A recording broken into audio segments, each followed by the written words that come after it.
اپنے ہاتھ سے لکھتے ہیں اور پھر کہتے ہیں کہ یہ اللہ کی طرف سے ہے، اور وہ اس کے بدلے میں قلیل سی قیمت لیتے ہیں، حقیر سی قیمت لیتے ہیں۔ بظاہر تو ان لوگوں نے بہت بڑی دولت حاصل کی، بہت بڑے ذرائع اور کئی قیمتیں حاصل کی، اور وہ اسی کو اپنی کمائی کا ذریعہ بنایا اور کماتے رہے، لیکن اللہ نے فرمایا کہ حقیر قیمت مطلب کیا ہے کہ دنیا جتنی مرضی بڑی ہو جائے، آخرت کے مقابلے میں دنیا کی کوئی حیثیت نہیں ہے، دنیا آخرت کے مقابلے میں بالکل حقیر ہی ہے۔ آتے کہ ایک بزرگ تھے، ایک مرتبہ سوئی کو سمندر میں ڈالا، پھر اس میں سے نکالا تو سوئی کی عین نوک کے اوپر ہلکا سا پانی کا ایک تنکا لگا تھا،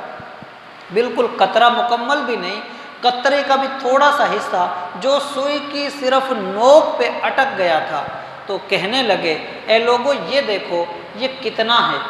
تو لوگوں نے کہا کہ یہ تو بالکل ہلکی سی بس سوئی گیلی ہے، اس کی نوک پہ ہلکا سا نشان ہے پانی کا۔ تو کہا بس یہی دنیا ہے، اور یہ جو سمندر ہے یہ آخرت ہے۔ تو مقصد یہ ایک سمجھانا کہ دنیا آخرت کے مقابلے میں بالکل حقیر ہے، جتنی چاہے دین کو بیچ کر دنیا حاصل کر لی جائے وہ حقیر ہی رہنی ہے۔ تو اس کے آگے یہی چیز جب بیان کی تو اس کے آگے یہودیوں کا ایک اور عقیدہ تھا۔ وہ لوگ کہتے تھے کہ ہم نے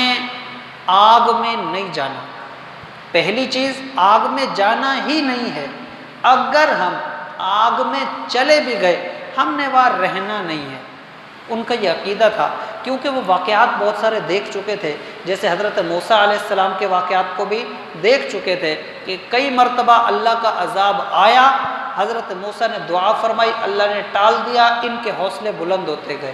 انہوں نے ایک چیز دیکھی، دوسری دیکھی، تیسری دیکھی، کرتے کرتے کرتے یہ لوگ نڈر ہو گئے، اللہ ان پہ رحمت کرتا رہا اور یہ سرکشی میں آگے بڑھتے رہے۔ اسی طرح سے دوسرے انبیاء کو بھی انہوں نے دیکھا، جیسے حضرت داؤد علیہ السلام کی، انہوں نے بھی ایک بہت ہی بڑے بادشاہ کو قتل کیا تھا، بہت طاقتور تھا وہ، تو اس کو قتل کیا اس قوم کو۔ تو اس کے بعد حضرت داؤد علیہ السلام، تو یہ بھی ان کے سامنے تھے، یہ حضرت داؤد بھی انہی بنی اسرائیل میں سے تھے۔ حضرت یعقوب علیہ السلام، ان پر بھی اللہ تعالیٰ کی کئی عنایتیں ہوئیں، یہ لوگ دیکھتے تھے، ان کو پتہ تھا اپنی تاریخ سے، تو یہ سرکش ہو چکے تھے، اور ان کا ایک عقیدہ یہ بن چکا تھا کہ اللہ تعالیٰ اگر ہمیں جہنم میں ڈالنا بھی چاہے تو ہمارے بڑے ہمیں جانے نہیں دیں گے۔ ان کا یہ عقیدہ تھا کہ اللہ نے تو کئی دفعہ عذاب بھیجا، لیکن ہمارے جو موجود تھے بڑے